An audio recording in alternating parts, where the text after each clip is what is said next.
শুধু সকাল বিকাল দুই বেলা যদি আমার খাবারের বন্দোবস্ত হয়, আমি আর নবীর লক ছাড়ি না।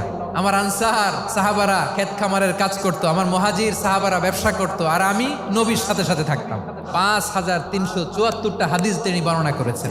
সবচেয়ে বেশি হাদিস বর্ণনাকারী সাহাবী আবু হুরায়রা রাদিয়াল্লাহু তাআলা।